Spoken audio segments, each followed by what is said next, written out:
नमस्कार दोस्तों, आज मैं आपको अमावस्या की कहानी सुनाने जा रही हूँ। प्रेम से बोलिए अमावस्या माता की जय हो, भोलेनाथ की जय हो, पार्वती माता की जय हो, अघन मास की जय हो। एक समय की बात है, एक गांव में एक ब्राह्मण और ब्राह्मणी रहते थे। वह दोनों भगवान के परम भक्त थे। घर में सब कुछ था, पर उनके कोई भी संतान न होने से वह अति दुखी रहते थे। एक दिन अपनी स्त्री से ब्राह्मण ने कहा कि मैं वन में तपस्या करने जा रहा हूँ, और वह भगवान पर भरोसा करके वन में चला गया। जंगल में जाकर तप करने लगा। बहुत वर्ष बीत गए, उसको वैराग्य हुआ। वह सोचने लगा कि मैं अब अपना जीवन समाप्त कर दूंगा। इस प्रकार सोचकर वह पेड़ की डाली पर फांसी का फंदा लगाकर मरने को तैयार हुआ। तभी अमावस्या माता प्रकट होकर बोली, देख ब्राह्मण, तेरे भाग्य में 7 जन्म तक कोई भी संतान नहीं लिखी है, किंतु मैं तुम्हें 2 कन्याओं का वरदान देती हूँ। एक का नाम अमावस्या तथा दूसरे का नाम पूनम रख देना। तेरी स्त्री को कहना कि अमावस्या का व्रत करे। अमावस्या के दिन एक कटोरी चावल भरकर उस पर दक्षिणा रखकर किसी मंदिर में रखे।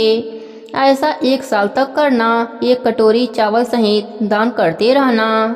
इतना कहकर अमावस्या माता अंतर ध्यान हो गईं। ब्राह्मण घर आया और अपने पत्नी को सारी बात बताई। अमावस्या आने पर ब्राह्मणी ने व्रत रखा। कुछ दिन बाद उसको 2 कन्या हुई। तब उसने एक का नाम अमावस्या और दूसरे का नाम पूनम रख दिया। धीरे धीरे कन्याएं बड़ी होने लगीं। ब्राह्मण दोनों कन्याओं का योग्य वर देखकर विवाह कर दिया। बड़ी बहन अमावस्या धार्मिक थी, जबकि छोटी भगवान को बिल्कुल भी नहीं मानती थी।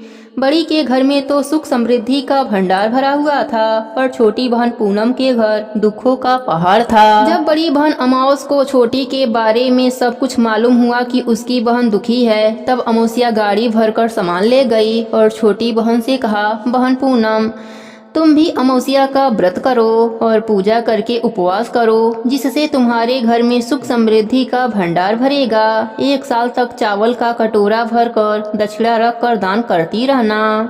पूनम ने अपने बहन के द्वारा बताए गए नियम के साथ अमावस्या का व्रत करने लगी। कुछ ही दिनों के बाद उसके भी घर धन धान से भर गए और संतान की भी प्राप्ति हुई। वह सुखी जीवन जीने लगी। हे अमावस्या माता, जैसे आपने दोनों बहनों पर अपनी कृपा करी, वैसे ही अपने सभी भक्तों पर अपनी कृपा बनाए रखना। कहानी अधूरी हो तो पूरी करना, पूरी हो तो मान रखना, सबके व्रत को पूर्ण करना। प्रेम से बोलिए अमावस्या माता की जय हो। बहुत पुरानी बात है। एक नगर में एक राजा राज्य करता था। उसकी प्रजा एवं परिवार सब आनंद से रहते थे। राजा की रानी धार्मिक एवं प्रजा प्रेमी थी। राजा के महल के सामने एक साहूकार का महल था। राजा की रानी एवं साहूकार की पत्नी में मित्रता थी। रानी सारे प्रजा से प्रेम करती थी। एक रोज साहूकार की हवेली से साहूकारनी की रुदन करने की आवाज आ रही थी। रानी ने अपने महल में रोने की आवाज सुनी तो रानी ने राजा से इस विलाप का कारण पूछा। राजा ने कहा कि सेठ का पुत्र मर गया है, इसी दुख के कारण साहूकार एवं उसकी पत्नी रो रहे हैं। रानी बहुत भोली थी। उसने राजा से कहा, महाराज, दुख क्या होता है? राजा को समझ में नहीं आया कि रानी को कैसे समझाया जाए कि दुख क्या होता है। रानी बार बार राजा से पूछ रही थी कि राजन, बताइए ना, दुख क्या होता है। राजा ने अपनी रानी से कहा, तुम अपने कुंवर को मार दो तो मालूम हो जाएगा कि दुख क्या होता है। महारानी ने अपने कुंवर को महल से नीचे गिरा दिया। भगवान की कृपा से कुंवर गारे के ढेर पर गिरा और उसको खरोच भी नहीं आई। रानी अपने कुंवर को देखने नीचे आ रही थी। तब तक कुंवर को सामने से आते देखा। यह देख राजा भी दंग रह गया कि इतने ऊपर से गिरने के बाद भी कुंवर को कुछ नहीं हुआ। रानी ने राजा से फिर पूछा, महाराज, दुख क्या होता है? उस समय पड़ोस राज्य में राजा के सैनिक युद्ध कर रहे थे। राजा ने रानी से कहा कि अब मैं लड़ाई में अकेला जा रहा हूँ। जब तुम मेरे मरने का समाचार सुनोगी तो तुम्हें दुख का एहसास हो जाएगा। राजा युद्ध के लिए प्रस्थान किया, लेकिन भगवान की कृपा से राजा युद्ध जीतकर महल वापस आ गया। अब राजा को और ज्यादा आश्चर्य होने लगा। उसी समय रानी राजा के पास आईं और फिर वही प्रश्न दोहराकर पूछने लगीं। राजा ने रानी से कहा, अब मैं गंगा यात्रा करने जा रहा हूँ। वहाँ गंगा की धारा में मैं कूद जाऊंगा, तब तुम्हें दुख का एहसास होगा। रानी ने गंगा यात्रा की तैयारी कर दी। कैलाश पर्वत पर शिव जी ने पार्वती जी से कहा, आज हम धरती लोक पर घूमने चलेंगे। शिव जी बकरे का रूप धरा और पार्वती माता बकरी का रूप धारण करके एक बावड़ी के पास घास चरने लगे। तब तक राजा रानी की सवारी आ गई। रानी ने सुंदर छाया और बावड़ी देखा तो रुकने के लिए कहा। राजा भी मान गया। राजा रानी ने वहाँ जलपान किया। राजा पानी लेने के लिए बावड़ी के बाहर चला गया। बकरे और बकरी की रूप धरे पार्वती जी ने शिव जी से पूछा कि स्वामी, इस रानी को दुख क्यों नहीं मिलता। रानी ने बकरे बकरी की मनुष्य के रूप में बोलता हुआ देखा तो ध्यान लगाकर सुनने लगी। पार्वती जी के पूछने पर शिव जी ने बताया कि इसने अमावस्या का व्रत किया था, उसी के पुण्य से यह इस जन्म में रानी बनी है और दुख का सामना नहीं करना पड़ रहा है और सुखों का आनंद ले रही है। यह राजा गंगा में भी नहीं मरेगा। रानी ने सारी बातें सुनी। राजा जब पानी लेकर आए तो रानी ने राजा को सारी घटना सुनाई। राजा सारी बात जानने के बाद अपने राज्य लौट आया। राजा अपने पूरे राज्य में यह घोषणा करवा दी कि अमावस्या का व्रत सभी करना। अमावस्या का व्रत करने से राज्य में चारों तरफ खुशियाँ छा गई। सभी लोग सुख शांति से रहने लगे। हे अमावस्या माता, जैसे आपने रानी पर अपनी कृपा की थी, वैसे ही अपने सभी भक्तों पर अपनी कृपा बनाए रखना। प्रेम से बोलिए अमावस्या माता की जय हो, भोलेनाथ की जय हो। एक गांव में एक बुढ़िया अपने बहू बेटे के साथ रहती थी। उसका बेटा परदेश में धन कमाने के लिए गया हुआ था, इसलिए सास और बहू दोनों अकेले ही रहा करते थे और एक दूसरे की देखभाल किया करते थे। सास बहू में बहुत प्यार था, बिल्कुल माँ बेटे की तरह वह रहते थे। एक दिन बहू ने खाना नहीं खाया तो सास ने बहू से पूछा कि आज तुमने खाना क्यों नहीं खाया। तब बहू ने कहा, माँ जी, आज मेरा 3 पनौती अमावस्या का व्रत है, इसलिए मैंने खाना नहीं खाया है।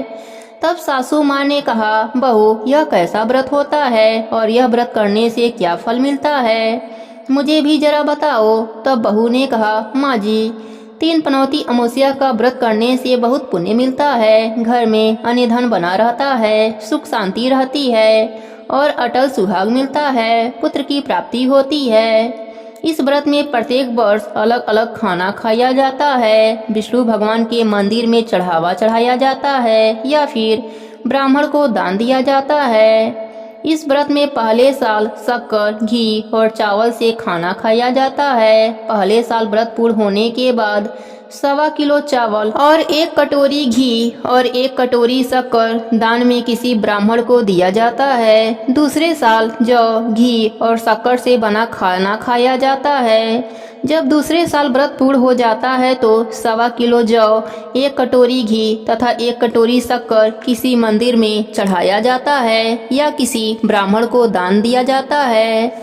तीसरे साल गुड़, तिल और घी से बने व्यंजन खाना चाहिए। जब तीसरे साल व्रत पूर्ण हो जाए तो आधा किलो तिल, गुड़ और 1 कटोरी घी किसी मंदिर में चढ़ाया जाता है या फिर किसी ब्राह्मण को दान दिया जाता है। इसे ही 3 पनौती अमावस्या कहा जाता है।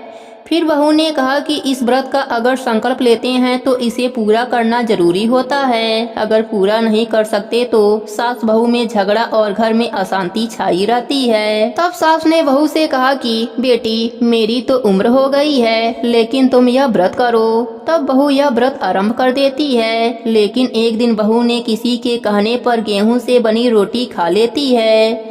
अब अमावस्या माता इस बात से नाराज हो जाती हैं। जो सास और बहू में बहुत प्यार था, अब उन दोनों में झगड़े होने लगते हैं। सभी गांव वाले भी हैरान हो गए कि यह सब क्या हो रहा है। सास अपने बहू से उल्टा सीधा ताने देने लगती है और बहू अपने सास से लड़ने झगड़ने लगती है। दोनों इस तरह लड़ते झगड़ते देखकर लोग कहने लगे कि देखो तो यह दोनों कितने प्यार से रहती थीं और अब दोनों में कितना लड़ाई झगड़ा हो रहा है। एक दिन सास ने अपने बहू से ताना मारा कि जब से हमारे घर में तुम बहू बनकर आई हो तब से हमारे घर की लक्ष्मी चली गई हैं। तुम तो हमारे लिए शुभ नहीं हो, तुम्हारे कारण हमारे घर में कलेश और अशांति छाई रहती है। अब बहू को यह बात लग गई और वह अपने सास से कहने लगी कि मैं आपके घर के लिए अशुभ हूँ तो ठीक है, मैं आपके घर से चली जाती हूँ। आपके घर में अब मैं लक्ष्मी जी को लेकर आऊँगी। जब तक मैं लक्ष्मी जी को नहीं पा जाऊंगी आपके घर में पैर नहीं रखूंगी। तब सास ने कहा, बहू असल की है तो जा, मेरे घर की लक्ष्मी को लेकर आ। तब बहू ने कहा, ठीक है माँ जी, मैं लक्ष्मी जी को लेकर आऊंगी, लेकिन मुझे यह बताइए कि लक्ष्मी माता मुझे कहाँ मिलेंगी। तब सास ने कहा, लक्ष्मी जी तुमको समुद्र के बीच में भगवान विष्णु के पैर दबाती हुई मिलेंगी। अब बहू यह कहकर चली गई कि जब तक लक्ष्मी जी को ना पा जाऊंगी तब तक मैं आपके घर में नहीं आऊंगी। इतना कहकर बहू लक्ष्मी माता के खोज में निकल गई। जब बहू लक्ष्मी जी को खोजने के लिए निकलती है तब उसे बीच रास्ते में एक गाय मिलती है। वह बहू से पूछती है कि बेटी तुम कहाँ जा रही हो। तब बहू कहती है कि हे गाय माता, मेरी सासू माँ मुझसे कहती हैं कि मेरे आने से उनके घर में अन्न धन की कमी हो गई है और उनके घर की लक्ष्मी चली गई हैं, तो मैं लक्ष्मी जी को लेने के लिए जा रही हूँ।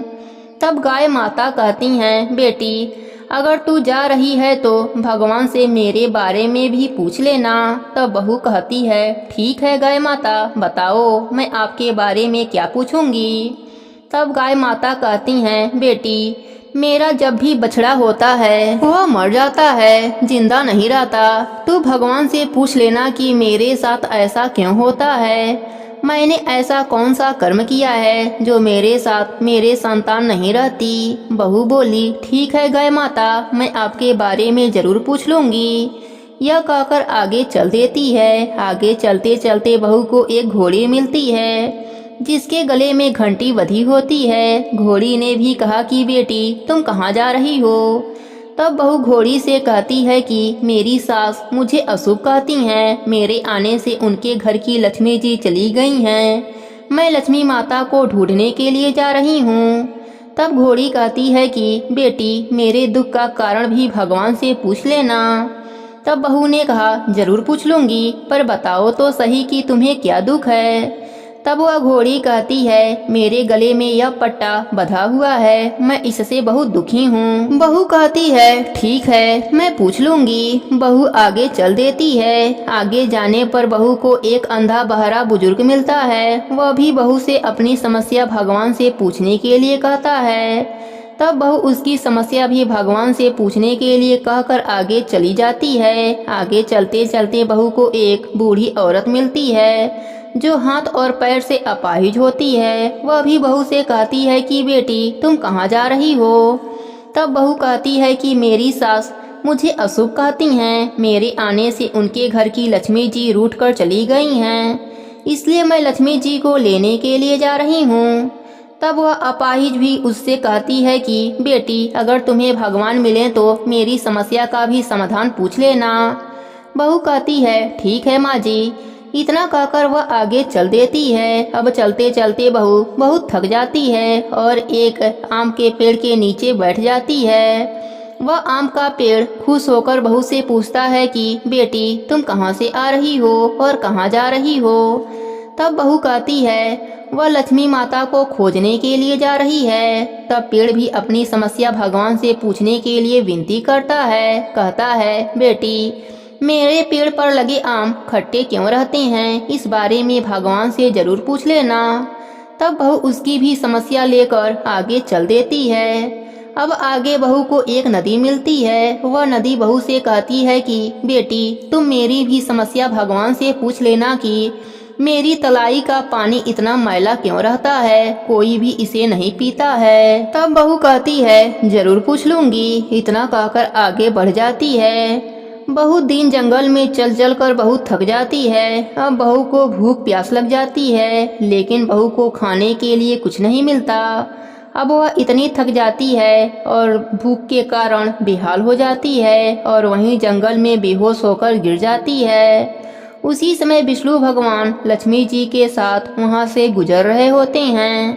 तब माता लक्ष्मी विष्णु भगवान से कहती हैं कि हे नाथ, यह आपकी बहुत बड़ी भक्त है, आप इसके दुखों का निवारण कीजिए।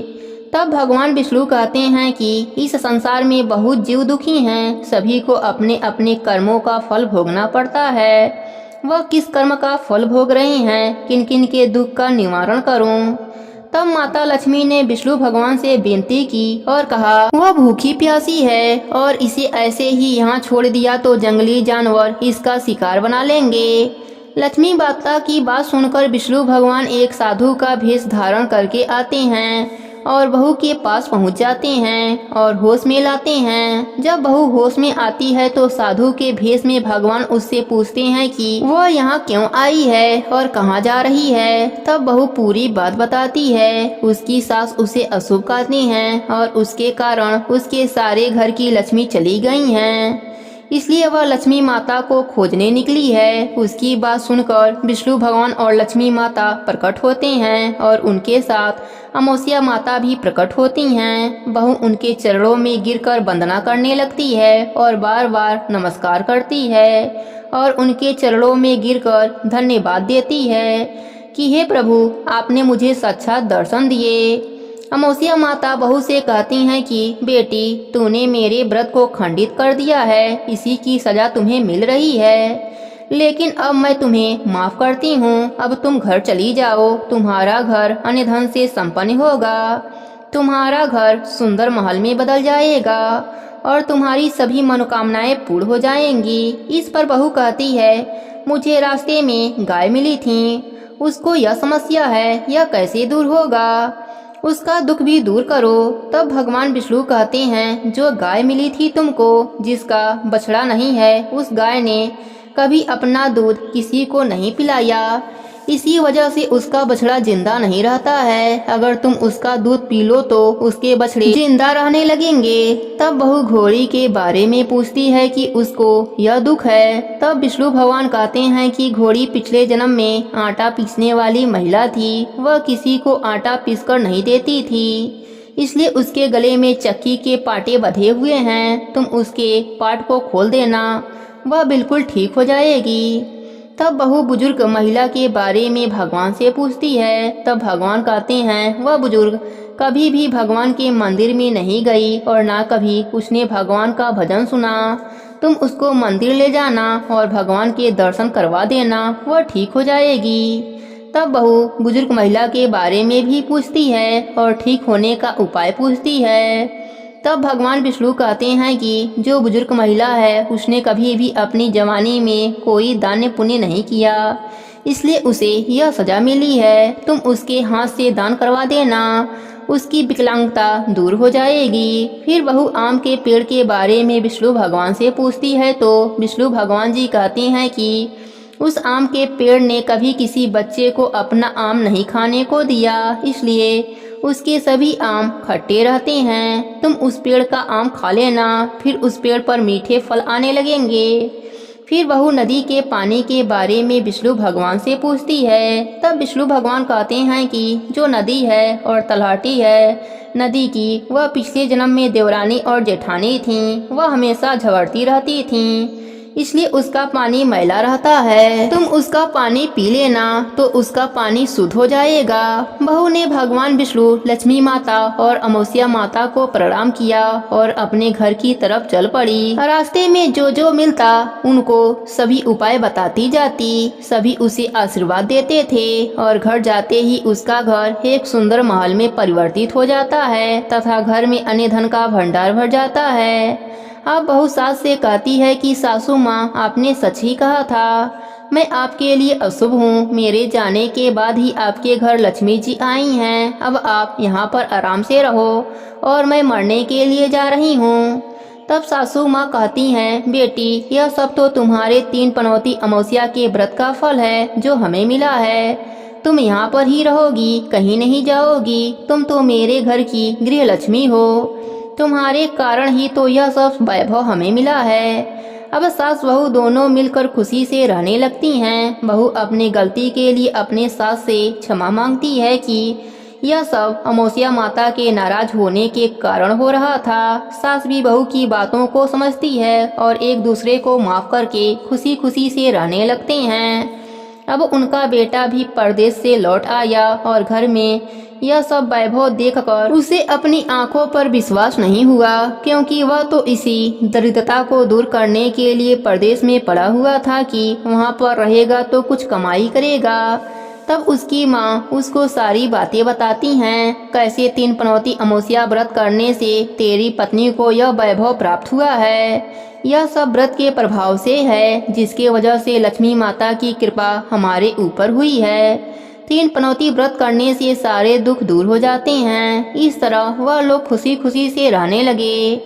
3 पनौती अमावस्या के व्रत से जैसे सास बहू के दिन बदले, वैसे ही व्रत करने वालों के तथा कथा सुनने वालों के भी दिन अमावस्या माता बदलना। सबके घरों में लक्ष्मी जी का वास हो, अन्नपूर्णा माता का वास हो। प्रेम से बोलिए अमावस्या माता की जय हो, लक्ष्मी माता की जय हो। अब सुनती हैं व्रत को पूर्ण करने वाले गणेश भगवान की कहानी। प्रेम से बोलिए गणेश भगवान की जय हो। एक समय की बात है, एक गांव में एक सास बहू रहती थी। उनका बेटा बाहर कमाने के लिए गया था। सास को कम दिखाई देता था। इस बात का फायदा उठाते हुए बहू सास को जली रोटी और बासी दाल दिया करती थी। एक दिन बहू ने सास को सूखी बासी रोटी दे दिया।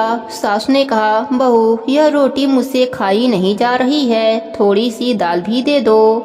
इस पर बहू कहने लगी, माँ जी आपको तो बैठे बैठे अच्छे अच्छे भोजन चाहिए। आपको पता है आपके बेटे की नौकरी छूट गई है, कितने दिन हो गए उन्होंने पैसा नहीं भेजा। मैं आपको अच्छे अच्छे पकवान कहाँ से ला कर दूँ। सास को लगा बहू सही बात कर रही है, पर बहू अपने सास पर जुल्म करती थी। सास से झाड़ू पोछा करवाती और बदले में सूखा भोजन नहीं तो बासी भोजन दे देती थी और अपने अच्छे अच्छे पकवान बनाकर खाती थी। बढ़िया अपने बहू की बात को सोचकर दरवाजे के बाहर बैठकर रो रही थी कि न जाने मेरा बेटा किस हाल में होगा, उसकी नौकरी भी छूट गई है। तभी उसकी पड़ोसन आई और उसने बुढ़िया माई से रोने का कारण पूछा। तब बुढ़िया माई ने सारी बात बताई। पड़ोसन ने कहा, बुढ़िया माई तो विघ्नहर्ता गणेश भगवान का नित्य नियम ले ले। गणेश भगवान तेरे बेटे की रक्षा करेंगे। 1 ही महीने में सब ठीक हो जाएगा और तेरा बेटा भी घर आ जाएगा। बुढ़िया माई पड़ोसन की बात मानकर गणेश भगवान का नित्य नियम ले लिया। वह नित्य प्रति उठकर घर के कामों को करके स्नान आदि करके गणेश भगवान की प्रतिमा के आगे बैठ जाती और उनके नाम का जप किया करती। गणेश भगवान की कृपा से बुढ़िया के बेटे का प्रमोशन होने लगा। वह पहले से भी अधिक पैसा घर भेजने लगा, पर बहू रोज की तरह अपने सास के साथ व्यवहार करती थी। एक दिन बेटे की चिट्ठी भी आ गई कि मैं 2-4 दिन में घर आ जाऊंगा। अब तो बहू के होश उड़ गए कि सारी सच्चाई उसके पति के सामने आ जाएगी। बहू ने कहा, हो ना हो, बुढ़िया के नित्य नियम का ही प्रभाव है। अगर इसका नित्य नियम पूरा होने ही ना दूं तो मेरे पति घर नहीं आ पाएंगे। यह सोचकर गणेश भगवान की मूर्ति को घर के मंदिर में से उठाकर छिपा दिया। बुढ़िया माई रोज की तरह मंदिर में पूजा करने गई, पर गणेश भगवान की मूर्ति गायब थी। बुढ़िया ने बहू से पूछा। बहू बोली, क्या पता गणेश भगवान को भूख लग गई हो तो वह कैलाश पर्वत पर चले गए होंगे। यह कहकर जोर जोर से हंसने लगी। पर मेरा नियम टूट जाएगा, यह सोचकर बुढ़िया माई रोने लगी और बिना कुछ खाए पिए जाकर सो गईं। बुढ़िया माई के सपने में गणेश भगवान आए और बोले, बुढ़िया माई मैं तुम्हारे पूजा से बहुत प्रसन्न हूँ, मांगो तुम्हें क्या चाहिए। बुढ़िया माई ने कहा, प्रभु मेरा आज का नित्य नियम टूट गया, आपकी मूर्ति गायब हो गई। गणेश भगवान ने कहा, यह तुम्हारी बहू की गलती है, इसलिए उसको उसकी सजा मिलेगी। तुम मांगो तुम्हें क्या चाहिए। बुढ़िया माई ने कहा, हे प्रभु आप मेरे बेटे को घर बुला दीजिए और मेरे नासमझ बहू को भी क्षमा कर दीजिए। गणेश भगवान मुस्कुराकर चले गए। कुछ घंटों के बाद बुढ़िया माई का बेटा आ गया। बेटे के आते ही बुढ़िया माई दौड़कर बेटे के पास आती हैं और बहू भी अपने पति के पास आती है। पर यह क्या, बहू दीवार से लड़ लड़ कर अपने पति के पास आ रही थी। उसकी आंखों से दिखाई देना बंद हो गया था। मोहन ने अपने पत्नी से पूछा, तुम्हें अचानक तुम्हारे आंखों में क्या हो गया? बहू को अपने गलती का एहसास हो गया था। वह रोने लगी और बुढ़िया से क्षमा मांगने लगी और अपने पति को सारी बात बताई। मोहन जब सारी बात जाना तो अपने पत्नी को घर से निकालने लगा। तब बुढ़िया माई ने कहा, बेटा, इसके कर्मों की सजा गणेश भगवान ने इसे दे दिया है, तुम इसे घर से मत निकालो।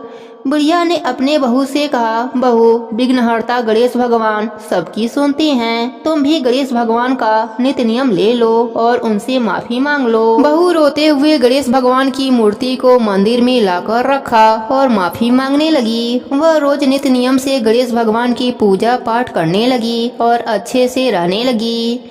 गणेश भगवान की कृपा से 1 महीने बाद बहू को सब कुछ दिखाई देने लगा।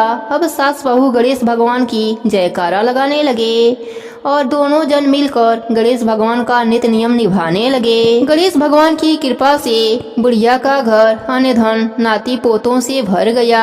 हे गणेश जी महाराज, जैसी कृपा आपने सास बहू पर करी वैसी ही कृपा अपने सभी भक्तों पर करना। सबके घर भंडारे भर देना, सबके बिगड़े कार्य बना देना। प्रेम से बोलिए गणेश भगवान की जय हो। अब सुनते हैं भगवान कृष्ण और पितरों की कृपा पाने के लिए गीता के 11वें अध्याय की कथा। प्रेम से बोलिए कृष्ण भगवान की जय हो।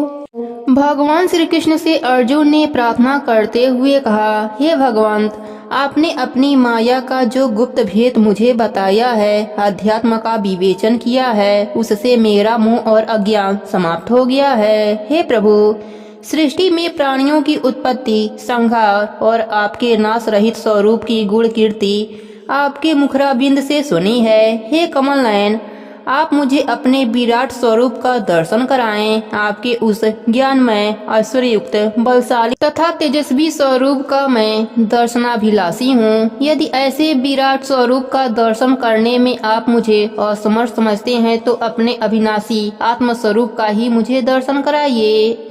अर्जुन के ऐसे भावपूर्ण वचनों को सुनकर भगवान श्री कृष्ण बोले, हे अर्जुन, तू मेरे विराट स्वरूप में मेरे अनेक रूपों, वर्णों, आदित्यों, 8 वसुओं, 11 रुद्रों व दोनों अश्विनी कुमारों, 49 मरुदगणों तथा अन्य अनेकों रूपों को भी देख, जिसका दर्शन तूने पहले कभी नहीं किया है। मैं अपने स्वरूप को दिखाने के लिए तुझे दिव्य चक्षु प्रदान करता हूँ, क्योंकि तेरे इस धर्म चक्षुओं द्वारा उसका अवलोकन कर पाना असंभव है। मेरे द्वारा प्रदान किए गए दिव्य अर्थात अलौकिक चक्षुओं के द्वारा तू मेरे प्रभाव और योग शक्ति को देख सकेगा। यहाँ तक का वृतांत सुनने के पश्चात संजय ने धृतराष्ट्र से कहा, हे राजन, योग योगेश्वर भगवान श्री कृष्ण ने ऐसा कहकर तत्काल ही अर्जुन को अपना विराट रूप दिखाया।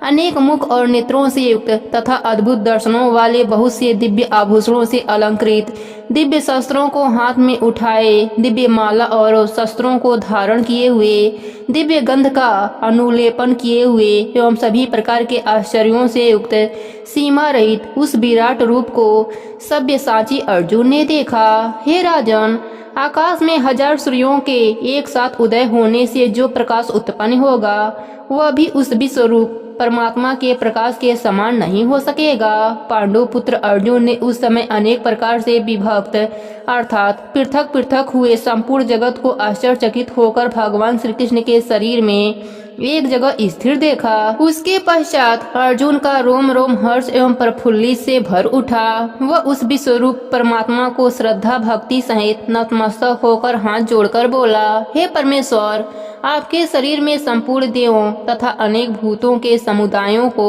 और कमल के आसन पर विराजमान ब्रह्मा को एवं महादेव को, संपूर्ण ऋषियों को तथा दिव्य सर्पों को देख रहा हूँ। हे जगत के पालन करता, आपके अनेक हाथ, पैर, मुख और नेत्र सभी ओर से आनंद रूप वाले हैं। आपका न तो अंत दिखाई दे रहा है, न मध्य, न ही आदि। हे परमात्मा, आपको मैं मुकुट युक्त, गदा युक्त और चक्र युक्त देख रहा हूँ। आप सभी ओर से प्रकाशमान, तेजपुंज, प्रज्वलित अग्नि, सूर्य के सदृश, ज्योतिर्युक्त, अति गहन तथा अप्रेम स्वरूप हैं। इसलिए हे भगवान, आप ही जानने योग्य परम अक्षर अर्थात पर ब्रह्मा परमात्मा हैं। आप ही इस जगत के परम आश्रय, अनादि धर्म के रक्षक और अविनाशी सनातन पुरुष हैं। हे परमेश्वर, मैं आपको आदि अंत और मध्य से रहित, अनंत सामर्थ्य से युक्त, अनंत हाथों वाला, चंद्र सूर्य रूप नेत्रों वाला, प्रज्वलित अग्नि रूप मुख वाला तथा अपने तेज से इस जगत को ताप्यमान करता हुआ देख रहा हूँ। हे भगवंत, स्वर्ग और पृथ्वी के बीच का संपूर्ण आकाश एवं सभी दिशाएं केवल आपसे ही परिपूर्ण है। आपके इस अलौकिक और भयंकर रूप को देखकर तीनों लोग अति व्याप्त को प्राप्त हो रहे हैं। हे प्रभु, देवताओं के समूह आप में ही प्रवेश करते हैं। कई देवता भयभीत होकर हाथ जोड़े हुए आपके नाम और गुणों का उच्चारण करते हैं। महर्षि और सिद्धों के समुदाय कल्याण हो, ऐसा कहकर उत्तम से उत्तम स्त्रोतों द्वारा आपकी स्तुति करते हैं। हे गोविंद, 11 रुद्र, 12 आदित्य, 8 वसु, साध्यगढ़, विश्वदेव, अश्विनी कुमार, मरुदगढ़, पितरों के समुदाय तथा गंधर्व, यक्ष, राक्षस और सिद्धगणों के समुदाय सभी विस्मित नेत्रों से आपको देखते हैं। हे भगवान, आप अनेक मुख, नेत्र, हाथ, जंघा, पैरों और उदरों वाले हैं। आपकी दाढ़ी बड़ी विकराल है। आपके इस भयावह रूप को देखकर सभी के साथ मैं भी भयभीत हो रहा हूँ, क्योंकि आपका यह रूप आकाश को छूता हुआ, अनेक रूपों वाला, विस्तृत मुख वाला तथा प्रज्वलित नेत्रों वाला है। आपके इस रूप को देखकर चित्त को किसी भी प्रकार से शांति प्राप्त नहीं हो रही है। भयानक दाढ़ों व प्रलय अग्नि सदृश प्रज्वलित मुख को देखकर मैं दिग्ध भ्रमित हो रहा हूँ। मुझे दिशा ज्ञान का बोध नहीं हो रहा है। हे गोविंद, आपके इस विराट रूप से मैं तृप्त हो गया हूँ, अतः अब आप शीघ्र ही प्रसन्न हो जाइए। हे प्रभु, आपके इस स्वरूप में मुझे धृतराष्ट्र के पुत्र और सहयोगी राजा आपके मुख में प्रविष्ट होता हुआ दिखाई दे रहे हैं। भीष्म पितामह, द्रोणाचार्य, कर्ण व हमारे पक्ष के अनेक प्रमुख योद्धागण भी आपके इस विराट रूप के मुख में समाते दिखाई पड़ रहे हैं। अनेक योद्धागण आपके दांतों के मध्य चूड़ावस्था में दिखाई दे रहे हैं। हे भगवान, अनेक वीर आपके मुख में इस प्रकार समाते दिखाई दे रहे हैं, जिस तरह अनेक नदियाँ वेगवती धारा के साथ समुद्र में समा जाती हैं। जैसे पतंगे मोह के बस होकर नष्ट होने के लिए प्रज्वलित अग्नि में अति वेग से प्रवेश करते हैं, वैसे ही सब लोग अपने सर्वनाश के लिए आपके मुख में अति वेग युक्त होकर प्रवेश करते हुए दिखाई दे रहे हैं। हे परमेश्वर, आप उन संपूर्ण लोकों को प्रज्वलित मुखों द्वारा ग्रसन करते हुए सभी ओर से चाट कर रहे हैं। आपका उग्र प्रकाश संपूर्ण जगत को अपने तेज के द्वारा परिपूर्ण करके ताप्यमान करता है। हे प्रभु, कृपया मुझे बताइए कि आप उग्र रूप वाले कौन हैं। हे देवाधिदेव, आपको मेरा नमस्कार है। मैं आपको तत्व से जानना चाहता हूँ, क्योंकि आपकी प्रवृत्ति को मैं नहीं जानता। अर्जुन द्वारा इस प्रकार आग्रह करके पूछने पर भगवान श्री कृष्ण बोले, हे अर्जुन, मैं लोगों का नाश करने वाला बढ़ा हुआ महाकाल हूँ। इस समय इन लोगों को नष्ट करने के लिए प्रवृत्त हुआ हूँ। प्रतिपक्षियों की सेना में जो योद्धा हैं, वे सब तेरे बिना भी नहीं रहेंगे, अर्थात तेरे द्वारा युद्ध न करने पर भी इन सब का नाश हो जाएगा। इसलिए हे कौन्तेय, तू युद्ध के लिए खड़ा हो। युद्ध को जीत कर यश की प्राप्ति कर और धन्य धन से संपन्न राज्य का भोग कर, क्योंकि यह सब सूरवीर पहले से ही मेरे द्वारा मारे हुए हैं। बाएं हाथ से बाण चलाने का अभ्यास होने से अर्जुन का एक नाम सब्यसाची भी है। तू तो केवल निमित्त मात्र है, क्योंकि द्रोणाचार्य, भीष्म पितामह, जयद्रथ तथा कर्ण आदि बहुत से सूरवीर योद्धा मेरे द्वारा ही मारे हुए हैं। तू भयभीत न हो, इनसे युद्ध कर। निसंदेह तू युद्ध में दुश्मनों पर विजय प्राप्त करेगा। भगवान श्री कृष्ण के यह वचन सुनकर संजय ने धृतराष्ट्र से कहा, हे राजन, देवकी नंदन के इन वचनों को सुन।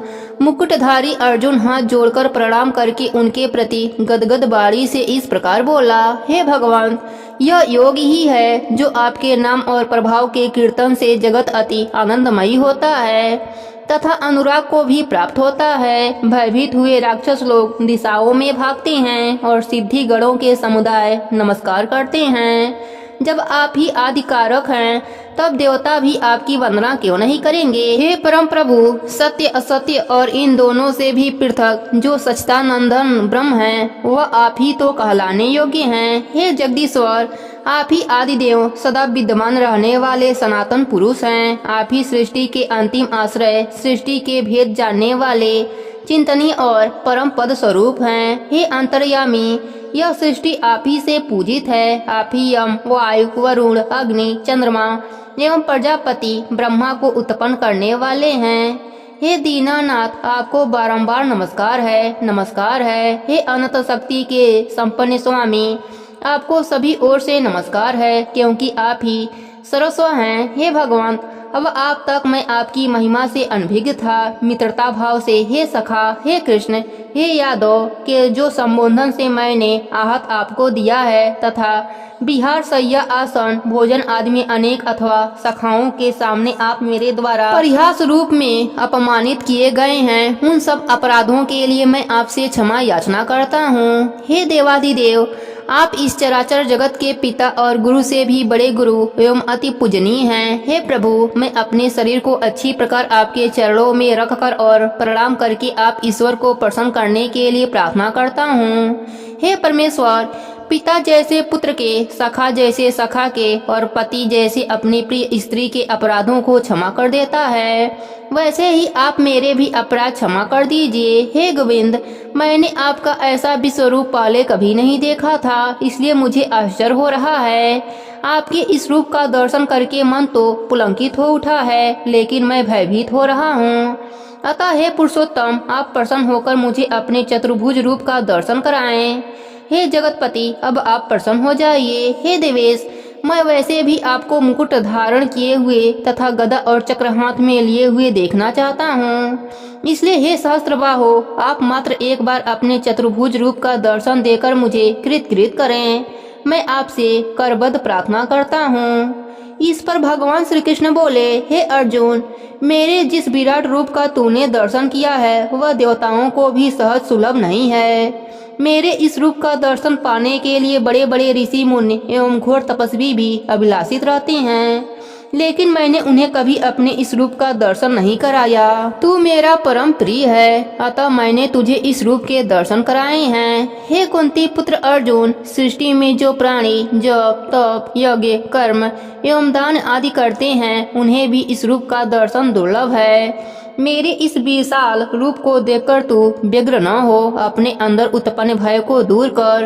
अब मैं तुझे अपने चतुर्भुज रूप का दर्शन कराता हूँ। रणभूमि पर अपनी दिव्य दृष्टि गड़ाए बैठा संजय धृतराष्ट्र से बोला, हे राजन, भगवान श्री कृष्ण अब अर्जुन को अपने चतुर्भुज रूप का दर्शन करा रहे हैं। श्री कृष्ण का वह चतुर्भुज रूप परम सौम्य है। चारों हाथों में क्रमशः शंख, चक्र, गदा, पद्म व शीश पर किरीट विराजमान है। उनके अंग पर पीताम्बरी है तथा अंग क्रांति श्यामल है। हे राजन, भगवान श्री कृष्ण के रूप का दर्शन करते हुए अर्जुन बोला कि हे भगवान, आपके इस परम सौम्य रूप का दर्शन करके मुझे अपूर्व शांति की प्राप्ति हो रही है। अर्जुन के इन वचनों को सुनकर भगवान श्री कृष्ण बोले, हे अर्जुन, मेरा यह चतुर्भुज रूप भी देवताओं के लिए दुर्लभ है। देवता तथा ऋषिगण भी मेरे इस रूप का दर्शन करने के लिए तरसते हैं।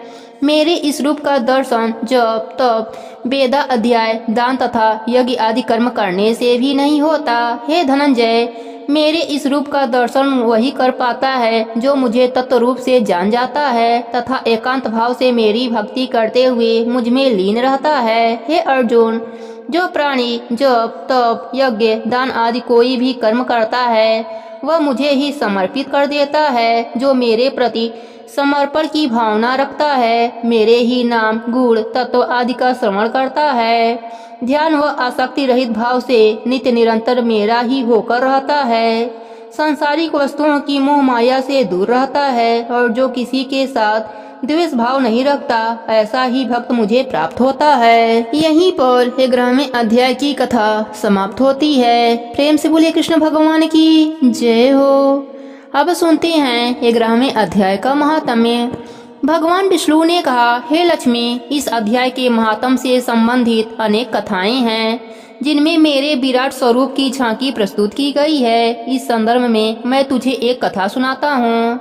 एक नदी के तट पर एक सुंदर नगर था। उस नगर में सुखानंद नाम का एक राजा राज्य करता था। वह धार्मिक प्रवृत्ति का था और भगवान लक्ष्मी नारायण की बहुत पूजा सेवा करता था। उस नगर में एक बहुत बड़ा शिवालय भी था। शिवालय का रख रखाव व पूजा सेवा एवं विद्वान ब्राह्मण किया करता था। वह ब्राह्मण प्रतिदिन स्नान आदि से निवृत्त होकर गीता के 11वें अध्याय का पाठ करता था। राजा भी ब्राह्मण के मुख से प्रतिदिन गीता के 11वें अध्याय का पाठ सुनता था और श्री लक्ष्मी नारायण की सेवा किया करता था। इस प्रकार सेवा भाव के साथ समय गुजरता चला गया। एक दिन राजा गीता का पाठ सुनकर अपने महल की ओर जा रहा था। तभी महल से कुछ दूरी पर उसे 2 परदेसी आते दिखाई दिए। जब राजा उनके करीब पहुंचा तो वे बोले, हे राजन, हमें कुछ दिन रहने के लिए स्थान चाहिए। राजा ने उनके वचन सुनकर बड़ी हवेली के द्वार खुलवा दिए। रात को राजा ने उनके लिए भोजन की व्यवस्था करा दी। खा पी कर परदेसी बहुत खुश हुए और राजा को दुआएं देने लगे। प्रातःकाल राजा उनसे मिलने गया। राजा के साथ उसका पुत्र व कई मित्र भी थे। हवेली में आकर राजा ब्राह्मण परदेसी के साथ आए महंत से बात करने लगा तथा राजा का पुत्र खेलने के लिए हवेली से बाहर निकल गया। वहां से कुछ ही दूरी पर एक प्रेत रहता था। उस प्रेत ने राजा के पुत्र को मार दिया। नौकरों ने जब राजा के पुत्र को मृत पाया तो वे दौड़कर राजा के पास आए और उन्हें खबर दी, महाराज, कुंवर जी को प्रेत ने मार डाला है। राजा प्रभु भक्त था और नित्य कथा श्रवण किया करता था, लेकिन पुत्र मोह ने उसकी बुद्धि हर ली। वह दुखी मन से बोला, हे महंत जी, आपके दर्शनों का मुझे अच्छा फल मिला। एक पुत्र था, उसे भी प्रेत ने मार डाला। राजा को शोकाकुल देखकर ब्राह्मण ने कहा, हे राजन, धैर्य रखो, चलो देखते हैं कहाँ है तुम्हारा पुत्र। राजा के साथ ब्राह्मण और महंत आदि सभी उस स्थान पर आए जहाँ राजकुमार मरा पड़ा था। ब्राह्मण ने तेज स्वर में कहा, अरे प्रेत, इस लड़के पर अपनी कृपा दृष्टि डाल जिससे यह जीवित हो उठे। मैं तुझे गीता के 11वें अध्याय का पाठ श्रवण कराता हूँ, इससे तेरा कल्याण होगा।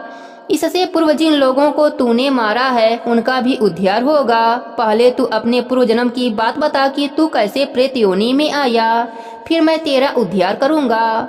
ब्राह्मण का बात सुनकर प्रेत बोला, मैं पूर्व जन्म में ब्राह्मण था, इस गांव के बाहर ही हल जोतता था। एक दिन एक निर्बल ब्राह्मण मेरे खेत में आकर गिर पड़ा। उसके शरीर के विभिन्न अंगों से खून निकल रहा था। एक चील उसका मांस नोचकर खाने लगी। मैं चुपचाप बैठा देखता रहा। मेरे मन में यह भावना भी नहीं आई कि उस निर्मल ब्राह्मण को चील से बचाऊं। कुछ देर बाद वहां से एक ब्राह्मण गुजरा। उसने देखा कि चील एक दुर्बल ब्राह्मण का मांस नोच नोच कर खा रही है और मैं मूक दर्शन की तरह बैठा तमाशा देख रहा हूँ। उस ब्राह्मण को मुझ पर बड़ा क्रोध आया।